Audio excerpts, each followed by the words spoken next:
This is TTS Times Wire News, providing fast and efficient narrations of the latest news articles for those on the go. We upload every weekday at noon Eastern Standard Time. Be sure to like and subscribe. The American Conservative. The American Conservative. Washington in 9/11's shadow.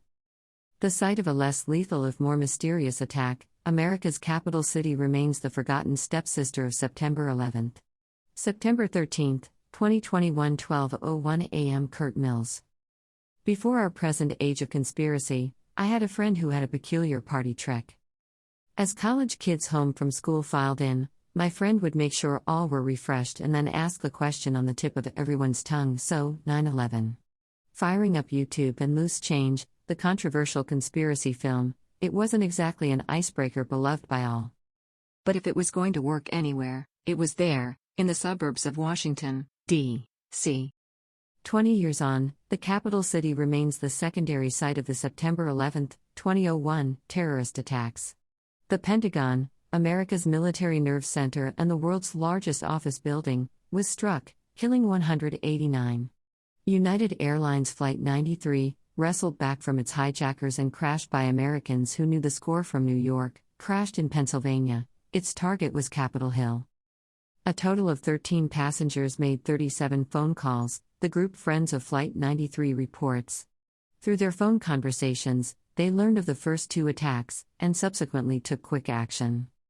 Between the spectacular images from Manhattan, straight out of Hollywood as the writer Chris Hedges has called the Twin Towers collapse, and the heroism against al-Qaeda fanatics that concluded in Pennsylvania, the half-thwarted, dual assault on the country's military and political leadership has been perhaps largely overlooked by history.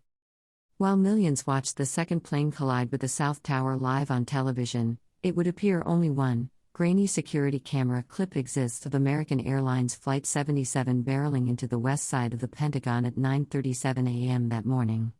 The clip was released by the government in late 2004 at the Freedom of Information Act request of Judicial Watch's Tom Fitton, a veteran conservative who sought to give cover to the George W. Bush White House. As the nation enters a third decade after the attack, it is this peculiar footage that dismisses Americans to the realm of conspiracy theory more than any other, even Building 7 chatter.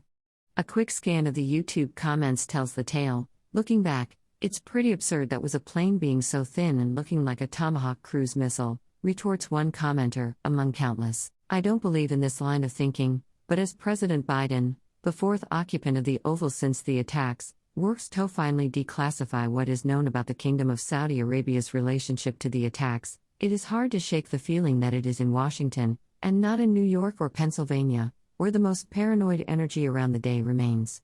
It matches the mood from back then. New York suffered the body blow, but the city 300 miles down I-95 was the site of a series of more rolling tragedies. To speak about Washington, D.C., and its mammoth suburbs during this time is to report on the residencies of the men and women who launched America's doomed war on terror, how the Bush White House tried to found a new, more neoconservative Georgetown in McLean, Virginia, how fighter jets and helicopters in around the Capitol were almost the only planes in American skies in mid-September 2001. Besides the Osama bin Laden family members infamously evacuated, and, most of all, about the strange events that preceded and succeeded the carnage at the Pentagon.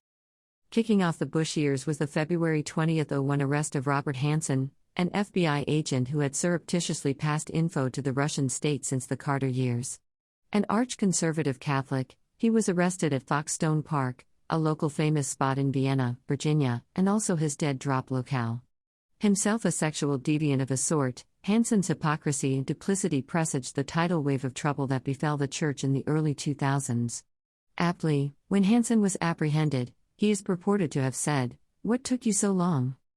Next came the September and October round of anthrax attacks targeted at U.S. officials and media figures in 2001, nowhere more intensely than in Washington. The case remains officially unsolved. As the Wall Street Journal explained in 2010, the FBI's 6-year investigation was the largest inquest in its history, involving 9,000 interviews, yet it failed to find a shred of evidence that identified the anthrax killer, or even a witness to the mailings. But the real encore to the terror attack were the fall 2002 Beltway sniper attacks. When finally apprehended, the death penalty court case of the attack's mastermind, John Allen Muhammad, added to the farrago of men with Islamic names in the news for violence against Americans. Sporting a beige suit in court in 2003, Muhammad cut the figure of Saddam Hussein, the deposed Iraqi president, to be apprehended months later. Soon but not soon enough, the team in the saddle in Washington during the 9/11 years would be booted from power, succeeded by presidents who pledged to turn the page on the 2000s. 11-year-olds became 31-year-old magazine writers. Joe Biden became president. Newborns in 2001 died in the Kabul airport in 2021. As the recent controversy over even exiting Afghanistan reveals, Biden, a Washington man if there ever was one, now rules a city born ceaselessly into the past, one as not over September 11, 2001 as any in the world, New York included.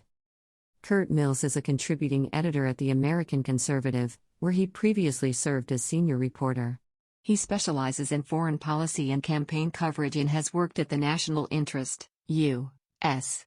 News and World Report, Washington Examiner, and The Spectator, and his work has appeared in Unheard and Newsweek.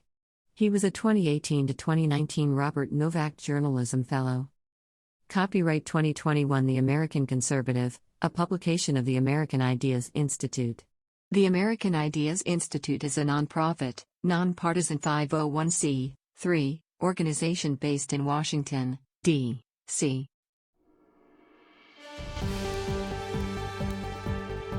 Thanks for joining us at TTS Times Wire News. Be sure to like and subscribe to get fast and efficient narrations of the latest news articles for those on the go. We upload every weekday at noon Eastern Standard Time.